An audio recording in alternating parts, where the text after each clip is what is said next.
To another edition of Social Media News Live. I am so excited that you guys are here. I have one of my favorite people that I get to hang out at least once a year with on the show today. She is not Grace. I get to hang out with you more than once, but Lisa, who I see a couple times in Florida. We did a cruise one time at the same time, so that was fun.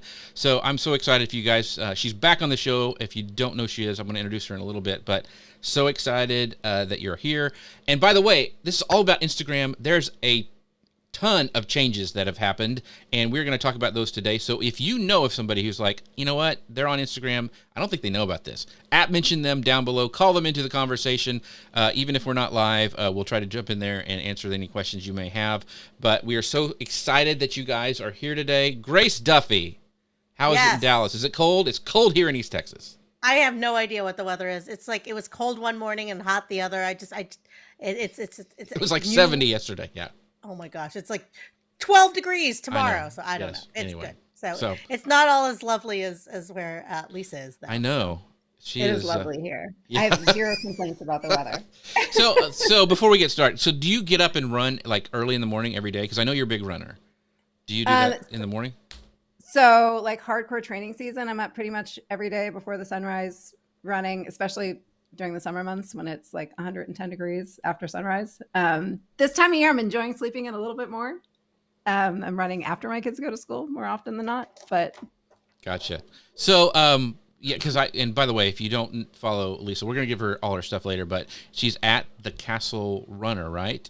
At Instagram, and she shows a lot of her great shots when she's out running and doing stuff. So she's one of those Instagrammers that you want to follow. So so make sure you guys do that. So all right, I just want to make sure because it's awfully quiet. I don't see any comments. Are you seeing any comments on Facebook? I've not. Oh, we got one from Michael Campe. Hello, Jeff and Lisa. Hey, just drop your comments. Hey, let's do something fun. Drop a food emoji telling us where you are, and we'll try to guess. Right. So drop those food emojis. So like Lisa would be an orange.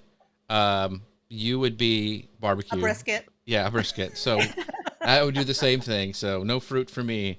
So I'm going to go hit go. Thank you, Michael, for showing up. And I'm going to go ahead and hit go on the podcast player, and we will get started. Hello, folks. Welcome to Social Media News Live. I'm Jeff C., and you're not. And I'm Grace Duffy, and this is the show that keeps you up to date on what's happening in the world of social media. And today we have a treat for you. We have our friend Lisa Donato Glasner. We've invited her to come back on the show to talk about what's new with Instagram in 2023. So we have the Meta CEO, Mark Zuckerberg, weighing in on his impressions on what the priority is. We've got Adam Mosseri, head of Instagram, weighing in on his perspective. So we're going to talk about those news updates today about what they're looking as a priority. We've also invited Lisa here today to talk about creating Instagram content that's irresistible and relatable given these changes. And then we're also going to talk about what inspires and creates community connection on Instagram. And we're going to have some other news kicking it off. There were some updates about shopping, live shopping, all that. So we are so excited to have Lisa on to talk about this. Yeah, so if you don't know who Lisa Donato Glasner is, you really should. I love hanging out with her in real life, and also this is, I think, her second time she's been on the show. She's going to drop a ton of great information for you guys. But she graduated from Columbia University in 1999 and Harvard Law in 2004 before moving on to a big law career in mergers and acquisitions on Wall Street, where she lived an incredibly successful life on paper that felt pretty empty in reality. So 12 years ago, a marriage, 2 babies, several moves, and approximately 36,000 hours of work later, she said enough was enough and escaped with only the vague hope of reconnecting with whatever it was that she was really passionate about. But since then, she's relocated to Walt Disney World and spent the years since running countless miles, teaching herself photography and videography, mothering her 2 boys, creating core memory candles, and documenting it all on her site, thecastlerun.com, and her Instagram, thecastlerunner, where she hopes that you too might be inspired to create your own little pocket of joy in the world. Lisa, thank you so much for being back on the show. I'm so glad that you're here. Thank you so much for having me. I'm going to have you perform my bio before I do all things. Oh, well, thank you so much. We hear that quite often. Jeff does a great I job don't with know. these I think I bios. sound like Kermit, but we'll just go with what you said. So before we get started, I want to do a big shout out to some of our folks who are watching. We did a big shout out to Michael earlier, but Tracy Atkinson is here watching. She says pancakes. So where? Oh, maple syrup. So that would be where would that be? Vermont. I bet you're right. So, and then Gary Stockton, our friend, is watching over on YouTube. He says, "Good morning, you beautiful people from Huntington Beach." I'm assuming he's talking about Lisa and Grace. And then we have Judith saying, "Hey, Judith here from London, Ontario, where when someone is going to let social media owners that really get miffed at them changing it all the time." Yeah, we're going to talk about the changes on Instagram. And Tracy says higher. So Canada. yeah, that's good. Yeah. So Or Grace will get it. Ontario with the maple. Yeah, and Lori says good morning. Good morning to you, Lori, as well. So I want to do a big shout out before we get started to the sponsors of the show. They're the amazing folks over at Ecamm. You can find out more about them at socialmedianewslive.com/Ecamm. They just came out with a version 4. It's amazing. You've heard me talk about it before. I love it because it gives me not only isolated audio tracks when I'm done, but also isolated video tracks. So I'll be able to have a clean feed of Lisa, a clean feed of Grace and myself, and I can repurpose it for all the TikToks and all the Instagrammies and all that kind of stuff that's going on. And so I love Ecamm. I really appreciate them for sponsoring the show. Once again, you can find out more about them at socialmedianewslive.com/Ecamm. All right, so I pulled an audible this morning, so we're going to jump down to what we actually had, the third section, but I want to talk about this because Lisa we mentioned core memory candles in her bio, and they're wonderful, by the way. I think I have 4 or 5 of them, and I was going to bring one in, and I forgot about it because my wife steals them all the time, and I can't ever find out where she puts them. But they're amazing. She's got her own shop, and she uses Instagram to kind of help funnel people into core memory candles. So I wanted to talk about this because we're all trying to make money in this world. We all got to survive, and I am really fascinated how Lisa has done this. So Grace, you want to take the first question as I scroll to it because I pulled this audible? Because You did pull this audible, but I did. I'll start with the part that I'd prepared. And Okay. so earlier this year, we'd learned that Instagram was removing the Shops tab and removing Reels from the center spot and in a design overhaul. And this was last month. So, and we're going to talk more about Reels, but this section was more about shopping. And so this update has plenty of retailers, influencers pretty flustered because 2020 and then onward, Instagram has been really focused on shopping and live shopping on their platform. And so shopping is a big part of it. The ability to see something on Instagram and to be able to buy it on the spot with very little friction was a big thing that Instagram was pushing, and now they are scaling back. And so, ultimately, this is basically an in-app redesign. It's supposed to offer a simpler experience, streamlining more of that Instagram experience, which we will get into the reasons why about that later. And so you'd still be able to set up and run your shop on Instagram. And so they're saying continue to invest in it, but I don't know. So Lisa, you are someone that has a product, beautiful products, and you're selling them using Instagram. So we want to know what you think about this update and how you think it will be affecting people who have built shops, livelihoods, retail outlets, everything on. Oh, you froze a little bit. What was the last Me or part? Lisa? Yeah, what was the last question? Just kind of rephrase your question one more time. Oh, I'm so sorry. I was saying that I wanted to get Lisa's impression on this update as someone who has a shop and sells things on Instagram. Gotcha. Sorry. No, you're great. Thank you for that. So I would be lying if I said that I was phased at all by this change. I don't sell live on Instagram. I don't have a shop on Instagram. In fact, I think it's super important that your shop not be on someone else's platform or some social media platform that can change their algorithm and change, what traffic is being driven to you at any given time. I have 2 Instagram accounts. I have the Castle Runner, which is my personal account, where I should trace my life and share my backstory and my Disney love and running and all that good stuff. And then I have Core Memory Candles, which is the name of my company. If you're not familiar with it, Core Memory is focused on bringing the sense of your vacation home. And so if you love certain scents at Walt Disney World, we've replicated them in these products that you can then bring into your home. And that is what my shop is. That being said, I almost only own Core Memory candles as a handle because I had to own it, so nobody else could. The vast majority, to say the least, of my marketing, of my engagement, of my strategy on Instagram exists on the Castle Runner. And the reason for that is that nobody is going to Instagram to shop. If you think people are going to Instagram to shop, you are vastly misled. So do what you should be doing from the get-go. Create your platform, create your shop on your own ground, right? Which is what we always learn all the time, right? Do your thing on your own turf. Right. And then use Instagram to bring people in, to show people how the sausage is made, to engage people in your process, to create a little bit of FOMO when you've got a big pile of boxes going out, and you can show that. You can show that out front. So bringing people into your process, bringing people into engagement with what your day-to-day life is, showing them what the heart is behind your product is really what Instagram is there for me. If you want to use wonderful tools like links and stories, which we used to have to earn at 10,000. Now everybody has access to links and stories and things like that. There are wonderful, wonderful tools that you can use on Instagram to direct people to your own turf to make sales. I would suggest simplifying that as much as possible. If somebody shares a review of a particular product or service that you offer, when you share that out, because you should always share that out, right? Make sure that you link to that product. Don't link to your website as a whole, even though that's quicker. Link to the specific product so that if I have a wonderful rave review of Castillo del Moro, which is my Pirates of the Caribbean inspired candle, and I link that in my stories, or I share that on my stories, the link that I'm going to share is going to be for the Castillo del Moro scent product. It's not going to be just for Core Memory as a whole, because you want to simplify things for people as much as possible. But all of that being said, I don't think that Instagram should be used widely as a direct selling platform. I think that's misguided in the long term. I think you want people on your own turf, and you can use Instagram just like you always have in order to bring people in behind the scenes and lead people to your own shop. Gotcha. I love that.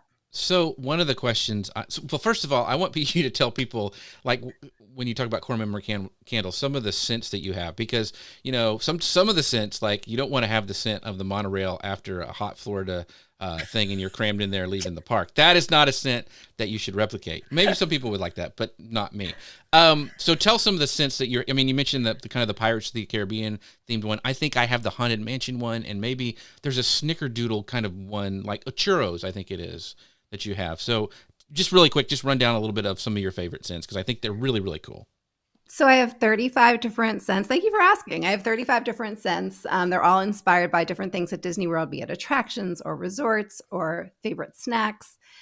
So some of the most popular ones that I have are, of course, Castillo del Moro, which I mentioned, which is Pirates of the Caribbean. Everybody always says pirate water is their number one Disney love. Right. So creating a version of that you would want to smell in your own home is a little bit of a trick. That's obviously worth mentioning. Also up there, there's one of my biggest sellers is a candle called Ocean Flight, which is that beautiful smell as you're flying over Fiji on Soarin'. They also use it on Flight of Passage at the Ocean Sense and some of the resorts like the Contemporary and Beach and Yacht Club. There's a Riviera scent, which is the gorgeous smell of the Riviera lobby. If you're a fan of foods, we've got everything from warm pretzel dough to Dole Whip, which is my pineapple swirl scent. Oh, yeah. So like you mentioned, Haunted Mansion, it goes on, but like if you've got a love at Disney, we can bring it home for you. Yeah, it is very, very cool. I love everything about that. And so Chandler says, love that scent. I hope he's not talking about my monorail scent because, Chris says hot monorail scent coming soon. So we'll send that one special to you, Chris, watching over on LinkedIn. Appreciate you, buddy. One of the things I want to talk about before we kind of move on, and one of the things that, we mentioned a little bit is like live shopping, which they were doing on Instagram Lives, is gone. They have taken that away. Probably because of the reasons that you mentioned, Lisa, that, people really don't go to Instagram to shop, no matter how much Meta wants them to. So talk about your funnel, like how do people find out about Core Memory candles? I mean, is it just very organic? You're like, hey, I got a new scent, or hey, it's Valentine's Day. I mean, like what's the funnel to get them in? I know that's marketing speak and everyone goes, ooh, marketing funnel, but like, for you, it's very organic. You're like, I have this, and and you're a very good photographer, so it's really staged really nicely. So people who are struggling with like using Instagram to actually help sell, what are some of the tips that you give them? So I think that what we mentioned before, just being very specific in Right. how you're directing people is very important, because you want to value someone's time as much as you value your own. And if you're expecting them to buy off of your stories, then don't create a maze for them Right. to Right. work their way through in order to find your product. All that being said, like when you talk about funnels and other techniques, it Hmm. almost seems a little ugly and too little Right. literal for me, because I really truly do use Instagram the way that I was just saying. Like the Core Memory Candles platform exists, but for me, it's more sharing the love for Hmm. this thing that we all have of Disney, and building the community behind that, and figuring out what they need, and then figuring a way to serve that to them. And so inspiring shopping to me is more just along the lines of sharing my love for this thing that I sell a version of. Hmm. And Do you have like I guess, and everybody wants a formula like, I only do one yeah. shopping post a week, or do you just like, hey, I'm getting all these order outs, I'm taking a kind of behind the scenes shot of everything that's going on in my life, here's all the orders we're putting out for Christmas or whatever, or like, do you even have a plan, or is it just like, I'm here, I'm doing research on this scent for this new candle that I'm coming out? How do you like plan for it? I guess I think you know what I'm saying.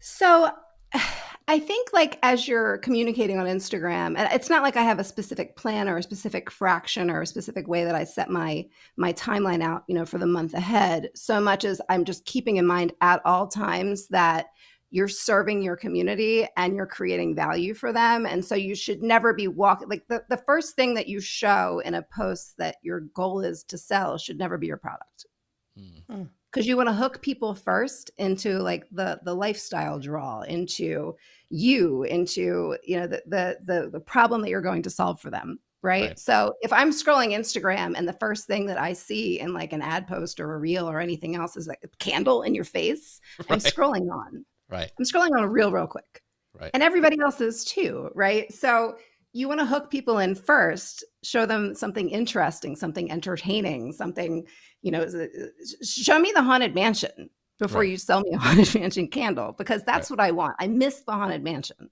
That's what I want to see. So show me the Mhm. Haunted Mansion. Then show me your picture of your happy haunt candle that you can solve my problem with.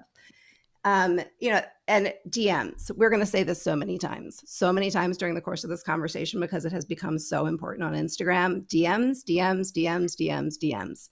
Emphasize your availability. Communicate with people. You are going to have so much more turnover from a one-on-one interaction with a human being than you are from selling yourself in a reel. So that call to action, whether it's to click through to your link or to reach out to you directly if you have more questions, I am so meticulous about making sure that at all times I have a fully developed list of what all of my scents are and what they're targeted to and what a great gift is for someone. And I can serve that up to you at any given time, or I'm happy to have a one-on-one conversation with you. But I think like DMs are such an overlooked part of Instagram because they happen behind the scenes, but they are really the building blocks for the relationships that teaches Mhm. Instagram who you're close and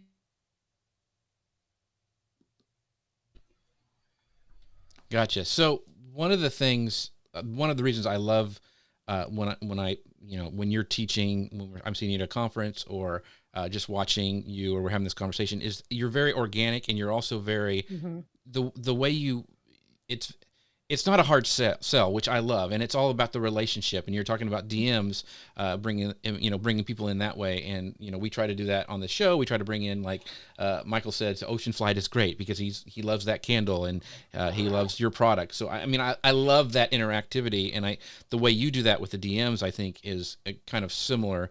One of the questions when you're talking about this, how far ahead on your Instagram are you planning? Like, do you have the month laid out for all your posts, and like when you're, all the stuff you're going to do on there? Like, you seem like a planner to me. I mean, especially from your background. I just want to know, like, do you have a content calendar for the year, or like, how far ahead are you thinking?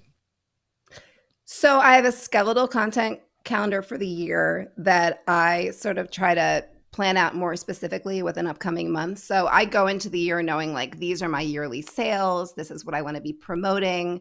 This is when this specific race is happening. So maybe this specific scent, maybe my showered scent, which is very fresh and wakes Mhm. you up, is going to be more popular during Dopey weekend.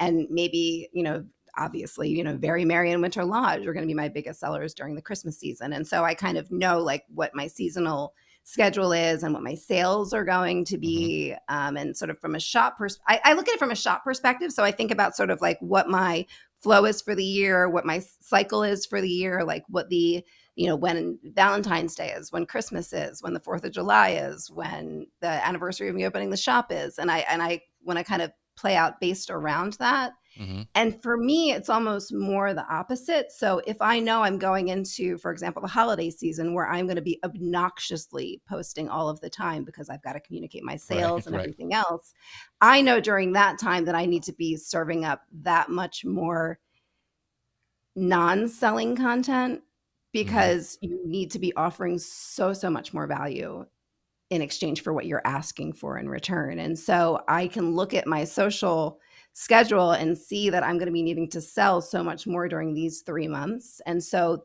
what that signals to me is that I need to be creating more unrelated content to selling during those Mm. months so that I can continue to deliver value to people as I'm amping up needing to talk more about what I do for a living. Gotcha. Can you We have a- can you explain real quick what Dopey Week for people who don't know what Dopey Weekend is? That sounds like they're just letting people like me into the park, but what is actually Dopey Weekend? I'm sorry, I make these references. So Dopey Weekend, somewhat off the subject of Instagram, although I cover it heavily, is the craziest race weekend at Okay. Disney. So there's 4 different race weekends at Disney, and usually there are a 5K, a 10K, and a half marathon over the course of 3 days. Dopey Weekend, called Dopey because you've got to be nuts to do it, which we all Gotcha. are, is the same exact schedule, except at the very end they had a full marathon. So you're doing 5K Thursday, 10K Friday, half marathon Saturday, full marathon Oh Sunday. my gosh. So That that's does not Dopey. sound fun So to me. That is but very, like when I that know does that sound that's dopey. coming, like I'm thinking, all right, so what kind of smells are going to be appealing to people? Probably not sugared churro, right? But, well, maybe that is perfect for somebody during Dopey Right. weekend. But As probably I not watch at people go by incredibly is what well. it would be like. As I'm eating my churro, watching people go by, that would be for me. Perfect. So Chris has a question. I think Grace, you wanted to ask, right? Yes, absolutely. So Lisa said something really brilliant about sharing your availability and then being very responsive on DMs. And I think that got us all going. And so Chris Stone, our friend here, has a question. He says, what is your Instagram bio link strategy, specifically getting people off the rented land? Is it just a basic site or specific options like a link tree? So share with us how you share like your availability and also get these links out there so that you are directing people from Instagram to your place without making it that like maze you were talking about. Yeah, so that was more geared towards stories when you're sending out specific links. Mm. So I personally have a link tree, whatever works for you. I haven't really looked into my options in a while. I still have link tree. But that's where you can kind of set up. If you look at my bio, my link tree, there'll be like the general blog post, a specific site to and about me, like kind of the list of where you want people to go. If you only want people to go to one place, all the better. Use that as your link in your bio. But what I would emphasize more as far as a bio is concerned, and I think we should probably take a step back here, and understand that the Instagram algorithm works first at an account level, and then it works at a post level. And so when I'm talking about your bio, I want to be talking less about your link and more about your SEO strategy. Like you should, and this is something that we should talk about more as we go, but as Instagram's AI algorithm gets stronger, we should be using it. Mhm. It's getting really good at learning who we are and who we should be serving up our content to. And so the degree to which you can niche down and then just pack everything that you do with niche related verbiage, whether it's your bio, your name, the description of what you are after your name, your captions, the pop-up text in your reels, that should all be like really, really, really heavy with niche related verbiage. Mm. And that is what will draw the people in You can reference the link in your bio as much as you Right. want. And if you can get people to take the several steps to go there, that's lovely. But I think it's a lot more important to think about the links that you're serving up day to day in your stories, which are going to be more specific and taking people exactly where you want to go. That is great advice. And yeah, let's keep that conversation going because I think that's really interesting. We have some more questions. Amber says, "Do you ever clean up your profile or your or archive content? If so, how do you choose what to archive? No. It's always there. You just leave it. Don't. I mean, I think that as you develop as a creator, I think it probably makes sense to look back at your older content just with an eye toward like what people that are finding you today are going to be binging. Mm-hmm. I don't think anybody's scrolling 6 years back in your bio to see the picture that you took of your cat before you had a Right. major Instagram following, but maybe that is a little weird to still have there. So I think it's worth kind of occasionally scrolling back in your archives and thinking like, okay, is this content that I served up when I had a following of 15 people that was mostly my family, the same thing that I want people to be seeing now that I have 50,000 followers, most of whom I don't know. So I would like from a personal safety and oversharing perspective, Right. perhaps rethink, what you want to archive and what you want to put away. But otherwise, it's your journey, it's your path. I think people, have a right to see it. And, look at how much of, okay, so we're both very good friends with our friend Lou, right? How much of a riot would there be if he took down that first awful 6-minute podcast? Right. Right? Right. Because it's like, it's his origin story and we all want to see that. And I think like we should all give ourselves the same grace and realize that as people are finding us, they do want to look back and kind of see who we are and what we came from. And unless you, from a personal perspective, feel like you don't want to be oversharing to this new large community that's consuming you, I don't think that there's a need to pare back. Yeah. Thanks for the question, Amber. That's awesome. And we have one from Gary. You want to take that one, Grace? Yep, it's great. I was just getting into a conversation with my friend Kelly, our friend Kelly Marabella, about content and how like good content, no matter what your strategy is, it always starts with good content. But he has a question about, does content drive follower count or engagement with the community? It's a really great question, and I could write a book. I hope you do one day. You need to. We're jumping around. We're jumping around a lot, obviously, which is phenomenal. But I think that the type of content that you're choosing to serve up should first of all, let's take a step back before we answer that question. Right? You need to know what your goal is. Right. Right? Are you on Instagram to maximize your follower count for some reason that's not just the numbers, because you should not be on Instagram just for dopamine hits of your follower count, but are you in there just for growth? Are you in there for engagement? Are you in there to sell a product? Are you in there to make money directly on the platform?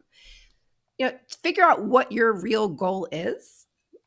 And if your goal is growth, then you can put your energy into that. And it's the sort of content that you're choosing to serve up. If you're serving up reels, which is what we'll talk about a lot, I'm sure, but if you're serving up reels, then your content is going to lead more to growth than if you're serving up certain types of photography, for example.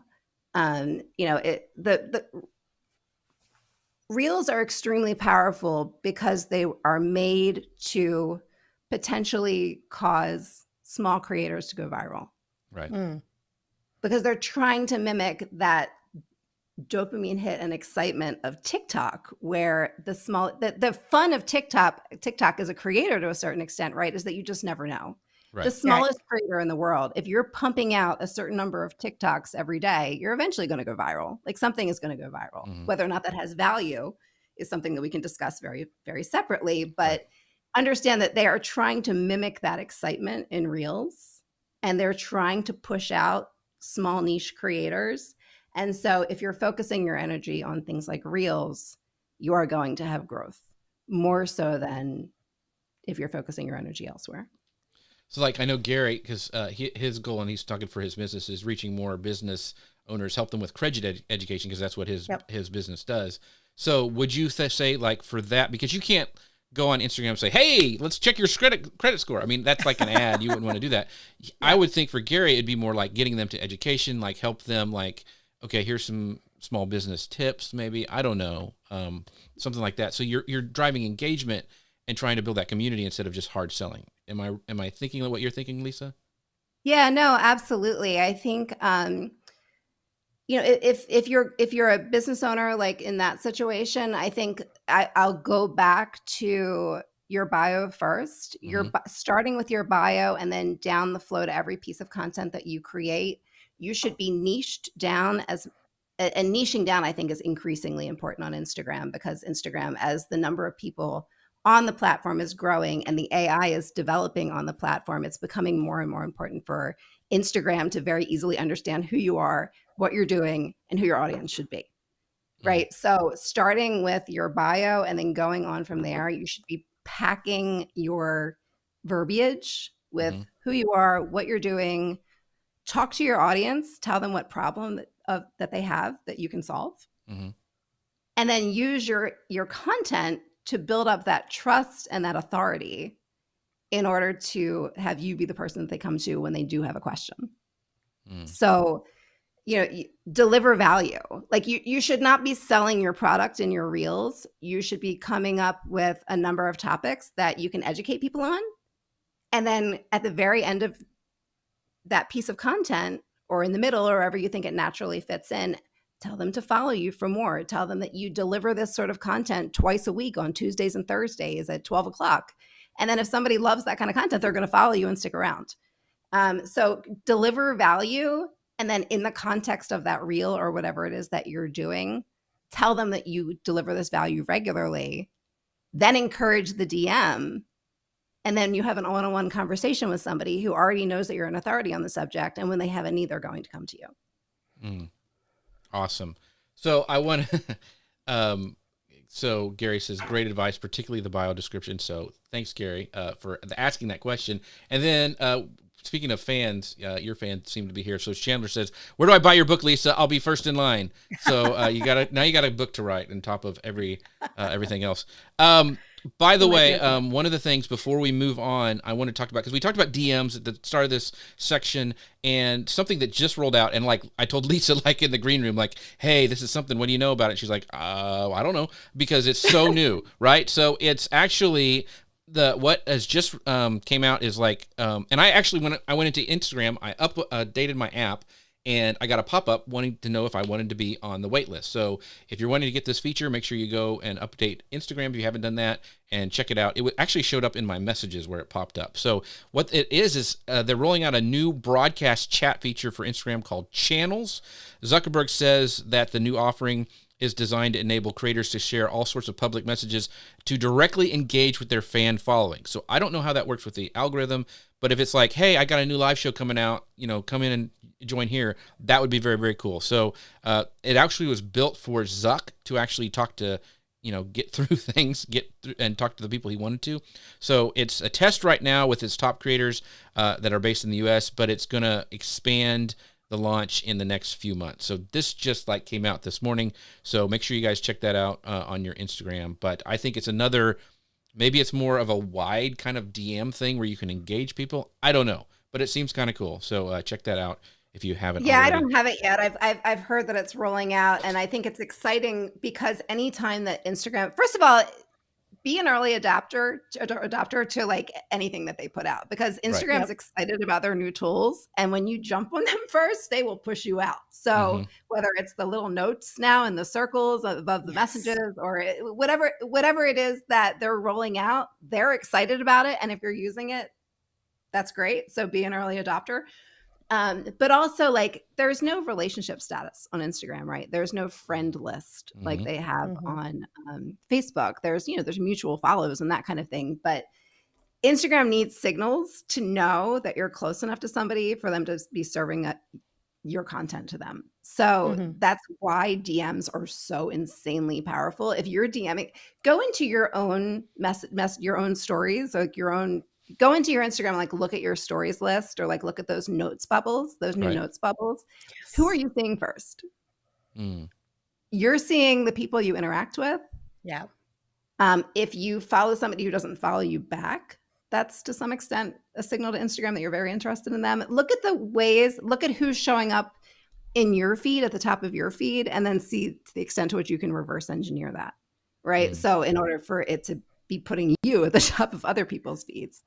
And DMs all day long are the most intimate version Right. of communication, to say the Mhm. least, on Instagram. And that's why they're such silently powerful things, because you can't see them, but they are the most intimate and powerful version of communication, of an exchange that you can have on Instagram. And so that's the best sign that Instagram has that you're close to somebody. If you're DMing somebody regularly, they're going to be serving up your content. Mhm. And so this new tool, this new channels tool, which seems to be a way to sort of foster a conversation Right. amongst a larger group of people, just seems to me sort of like it's not the intimacy of a Right, DM, right. but it gives you like the people power of a DM. And so it's giving you the ability to like have this powerful version of communication with a larger group of people, and maybe even foster communication between them. We'll have to see how Right. it works. Yeah, I kind of wonder if it's going to be like an announcements channel, like, Yeah. you know, I don't know, like maybe can cut through a little bit of the algorithm. I don't know, but I'm cool. You know, so Jim just said he just got his as well. He just requested early access. So once again, make sure you check your Instagram, update the app, and like mine had a pop-up on there. And then Pat Mills, my friend Pat Mills, says, finally made it on here. So late. You're never Okay. late. You're never Okay. late to the party, Pat. You bring the party with you. So thank you so much for coming today. By the way, speaking of parties, don't forget my friends over at Ecamm. You can find out more about them at socialmedianewslive.com/Ecamm. They make the party happen here every Friday. We really appreciate them for sponsoring the show. And it's a great product. Awesome. You have isolated video tracks, isolated audio tracks. Version 4 just rolled out. So make sure to check them out at socialmedianewslive.com/Ecamm. All right, Grace. Now we're going to back on track after I did all this stuff. Now we're talking about would AI just like recommended content. So I would just like the audience to know that the last 15 minutes has just been Jeff just going off. Like, I didn't even know this was happening. that's the way the cookie crumbles here at Social We Media are Live, because live and in charge. once again, it's free consulting for me, and then all your questions have been awesome. So Yeah. let's roll this out before we go into this AI recommended content, because it kind of sort of goes into it.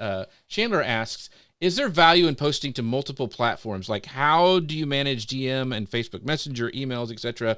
Because there's stuff happening all over. Like, I talked with Lisa a lot of time on Messenger. I've also talked to her on Instagram DM. So what's the best? How do you manage all this stuff, Lisa? Because I know you're on Instagram a lot. You're in other places as well. Like, is there a tool that you use? How do you manage it all? I mean, I think like find the platform where your community is and lean into that. And then to the extent that you can be elsewhere, like if I'm not active on TikTok, but if Right. I have a great reel, I try to share it there. And it might not get the attention from me on TikTok that I would love to give it, but at least I'm pushing the content out and I have a historical presence there for if I ever blow up on TikTok. Right. Just in case. But no, I Gotcha. mean, I think just, kind of lean into where your audience is the main goal. Mhm. And then to the extent that like you can't be everywhere because you can't, be honest with your community. Like you see people say all the time, and I'm always impressed by it. And I try to do it myself, when I need to, is just say to people like, I'm not great at keeping up with blank. Please reach out to me via email, or please reach out to me in my Instagram DMs, or commenting on this post is a really great way to reach me because I'm going to be following up on this throughout the course of the day. So like tell people like you're human, right? Like Right. you can't be everywhere at once. And if there is one place where you really try to focus your communications and make sure that you're very meticulous about getting back to people, tell people. Be like, I might not be able to get back to this, but I will absolutely message you back if you DM me. And it might take me until tomorrow because I'm busy. Just be honest about your Right. schedule and where you want people to reach out to you, and do the best you can with the 24 hours that you have. Like our friend Gary Stockton knows that I am horrible with DMs. He DMs me he's over on Instagram all the time, and he'll DM me, and I'm like, oh my gosh, that was so long ago. I'm sorry, Gary. Because I don't check that as much as I need to. But Pat, she says she prefers DM on Instagram for business. It seems to be people who really care about what you're posting. Facebook, never know who might message you and what will be about. That is true, Pat. You got to watch those messages. But yeah, so I like what Lisa was saying, the platform you prefer, drive the people there and talk about it there. So, all right, Grace, sorry. Once again, I'll let you go because I Okay. went off No track. worries.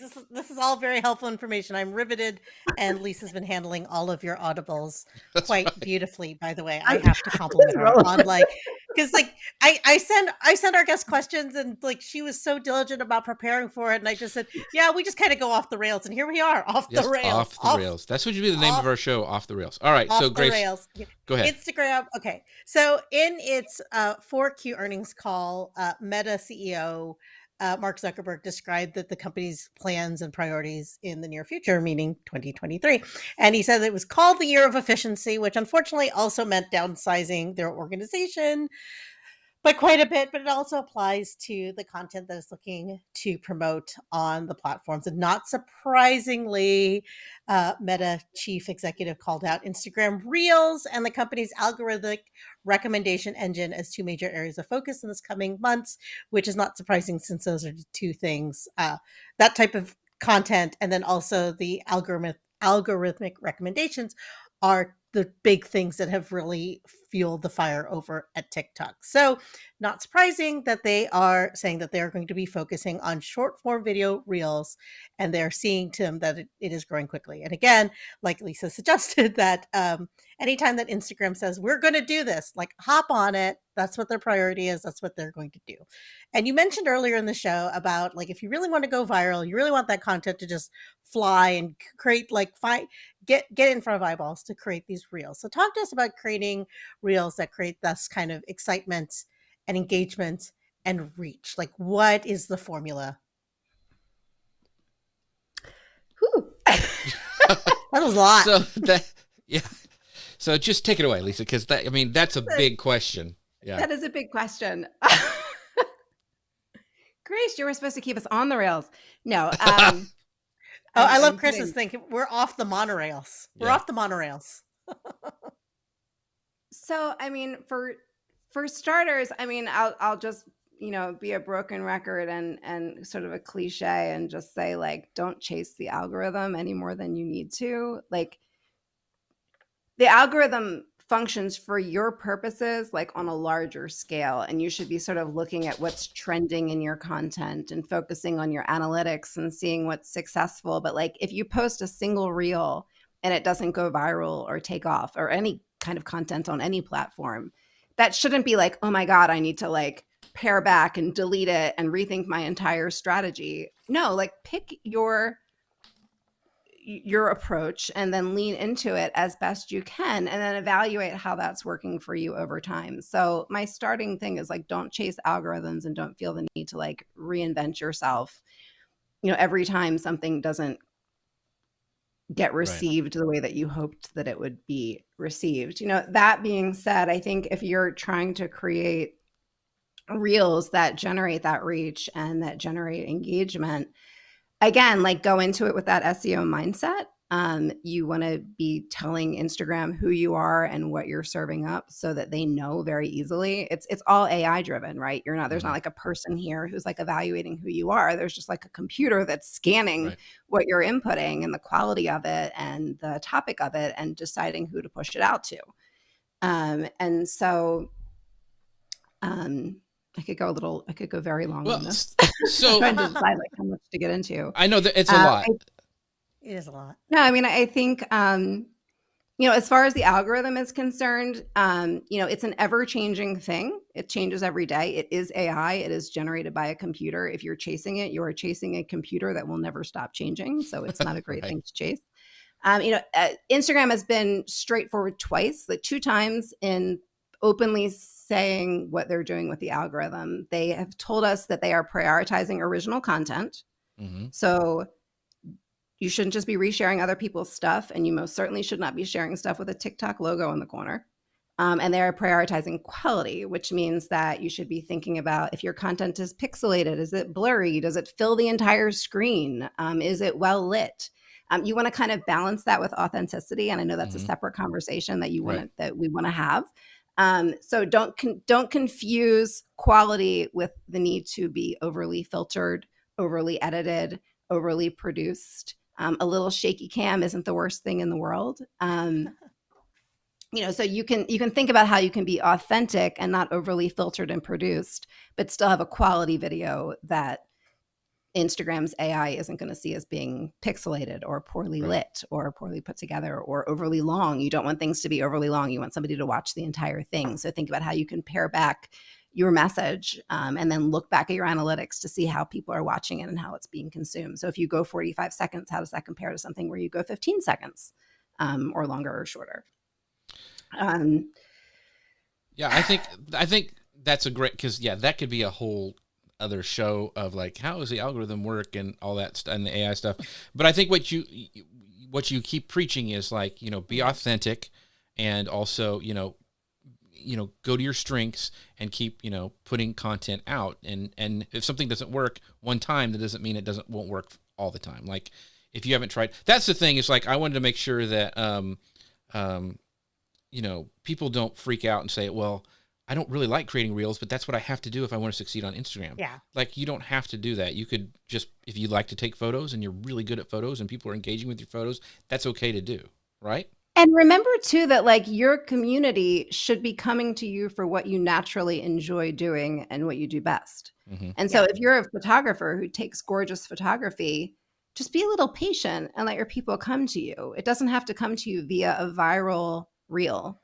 Right. In fact, like the quality of the followers that you're getting out of a reel that's gone viral is probably not the greatest, right? They're not people that know you well. They're not people that are necessarily interested in what you're interested in. It's just that this one reel that you put out happened to get a lot of traction. And those people are probably going to fall off over time.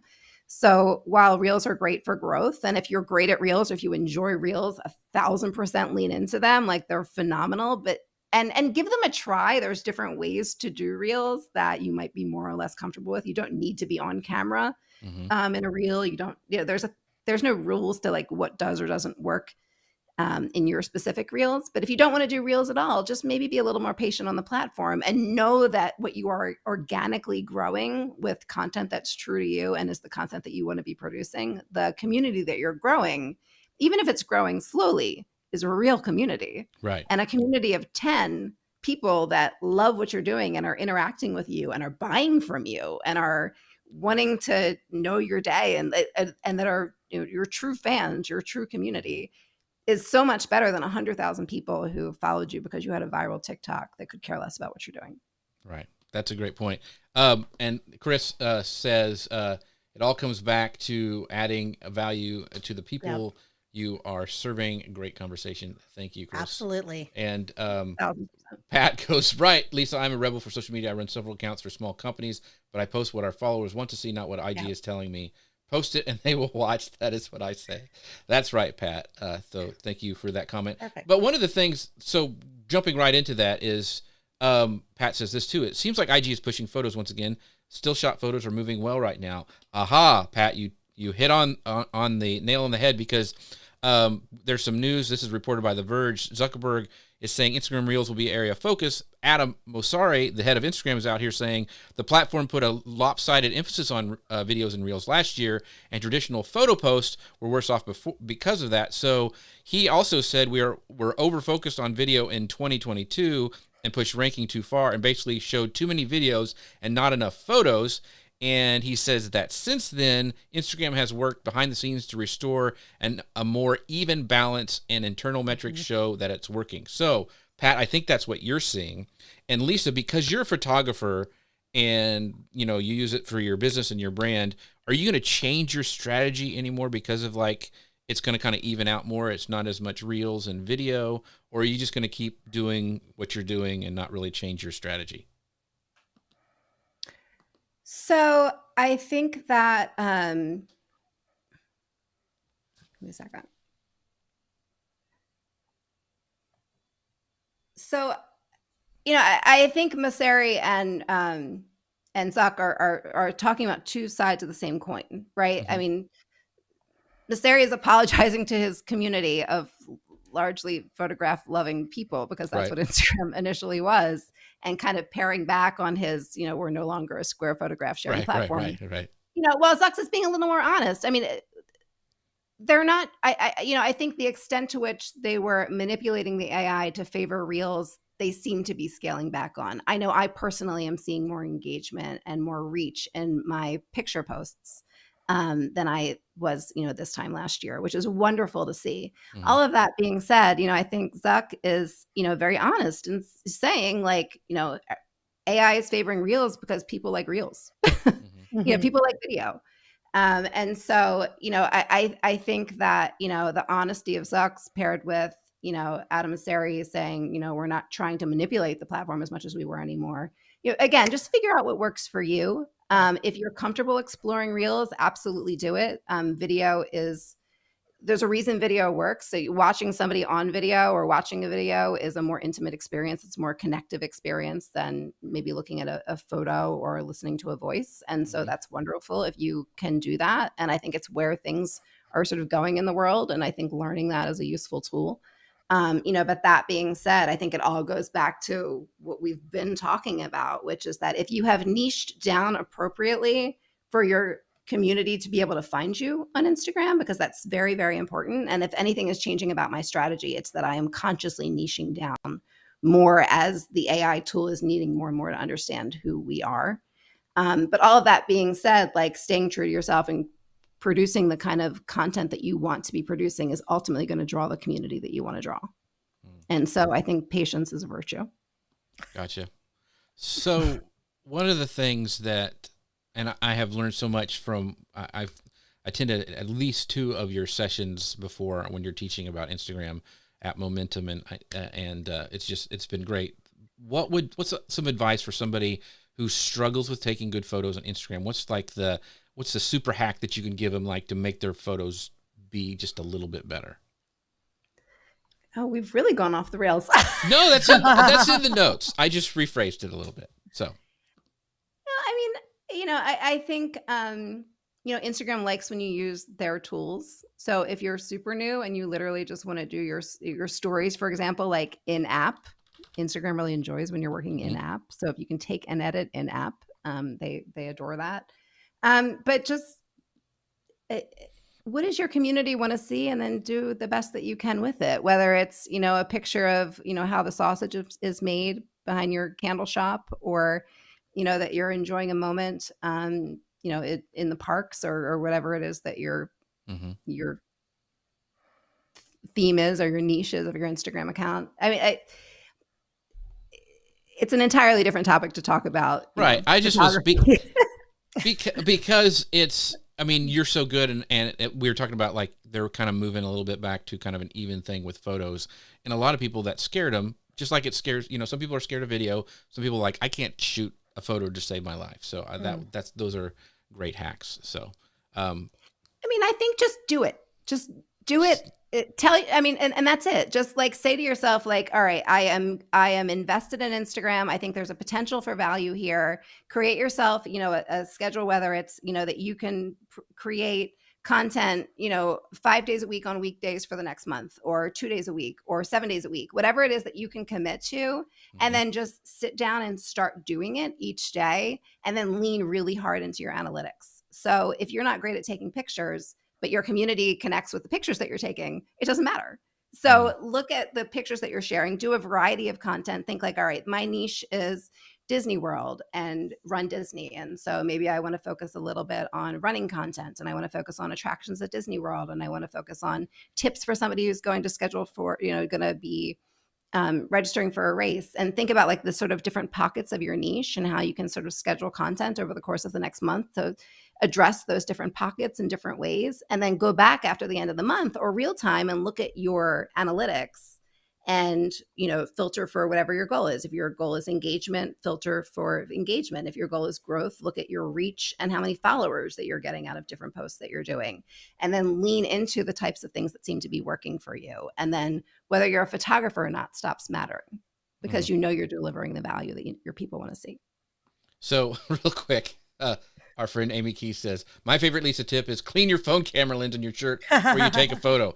That is more important than you realize. That is very good. Yeah. Thanks, Amy, for bringing that up. Unless you like having that filtered look that on like your face. Vaseline. That Vaseline cover. Yeah, sometimes you might need, sometimes that might need that extra filter. Yeah. Okay, that's not what we're talking about when we say authenticity versus That's right. That's right. So we just got a few more minutes left in the show. Okay, you don't want to look like you're covered in Vaseline. That's Oh, right. I know, right? Or you don't want to look. Yeah, we'll get into all. Unless That's a you just whole finished a other marathon, then you're show. allowed to Right. look like you're covered in anything. That's a whole other show. We could go into a whole other show about like photography on Instagram. Okay, so we have a few minutes left, and I wanted to ask this. Jump ahead to the Instagram trend. So there was an Instagram trends report that was published out in December, and TikTok, Pinterest, YouTube does this every year, where they will come up with their trends and hop on them. And I want to know, like, and every platform has its like trends, whether it's trending news, trending whatever. And I want to know how much you are thinking about this, integrating these kind of trends and hopping on them when you're thinking about creating your own content for your own social media sites, Instagram especially, but all of them. Like, how much are you integrating this like trend data or following the trends, or how important is that to be in on these things? So I'll start by saying that scrolling TikTok for 2 hours is not research. Right. Right. As much as we all tell ourselves, like, oh, I'm finding viral content. No, it's not. So, I mean, consume them. I mean, that truly is consume them, but with an eye toward what you're doing. So, like, Yeah. if I am what I am on Instagram and then I'm consuming TikTok or Reels and I'm seeing, viral lip syncing to this comedian sketch, like, that's probably not for me. I can enjoy that, but it's not a trend I should jump on, because what's the ultimate goal? Like, even if that post goes viral, what kind of community am I getting out of Right. that? These aren't people that are following me that are going to stick around, that have any interest in what I'm actually doing. So, like, as tempting as it is to like jump on these viral TikTok and Reel trends that you're seeing, like, think about the audience that you're going to be drawing based on them and whether or not that's of actual value to you. That being said, I think there can be fun ways to work things in. So if I'm, spending a little bit of time on Reels or TikTok each day, and I notice that there's like a particular audio that actually does mesh well with something that I'm doing, there's the can we skip to the good part Reel and TikTok, which is perfect for a race. Like, show yourself training for a race and then skip to the good part of the finish line of Dopey. Like, that's awesome. So I think as you're consuming these like viral trends, maybe in the back of your mind, think about how they might be relevant to the content that you're creating, and then maybe use that appropriately when the time comes. But don't like drop everything that you're doing to recreate some reel that's gone viral that's going to grow you a potential community that has nothing to do with what you're selling. That's true. great advice. So we have one last question I want to pull from our audience, because I think it's a great one. And goes back to like engagement and community. Lori says, do you respond to each comment or do you just like it? And I know you have a really active Instagram feed, so I think this is a really great question. I mean, I just try to be a human about it and think about how much time the other person put into what they wrote. So, if somebody is, just drops an emoji in my comments, I might just like it. If somebody writes 3 paragraphs about how what I wrote reminded them of when their daughter did the college program and their time together and whatever, like, I am going to sit down and spend time on that because that person poured their heart out to me.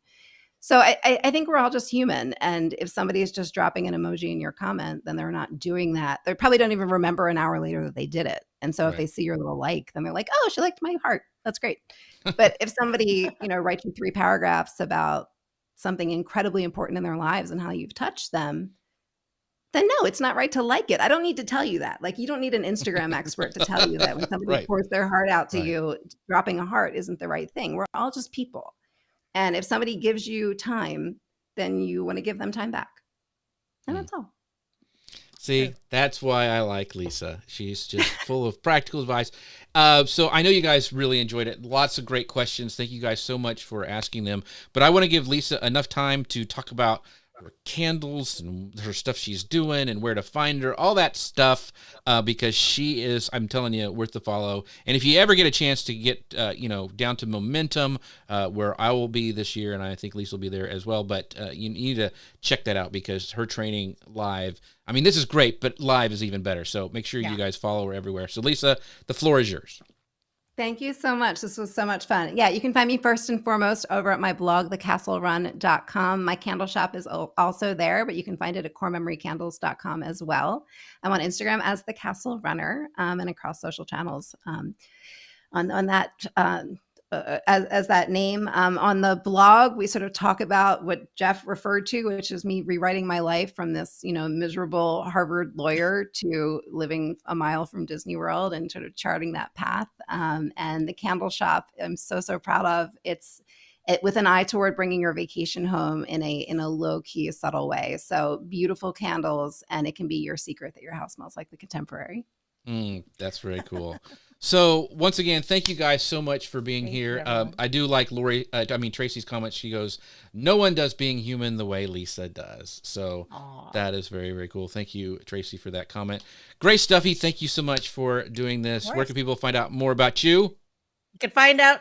Find me here. We have another show coming next week, February 24th at 11 a.m. Eastern, 10 a.m. Central. And you can find us on the Facebook, the LinkedIn, the YouTube.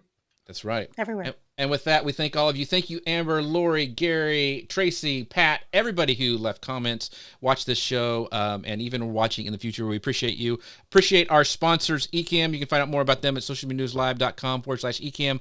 We'll see you guys next week. Bye, everybody. Bye, everyone.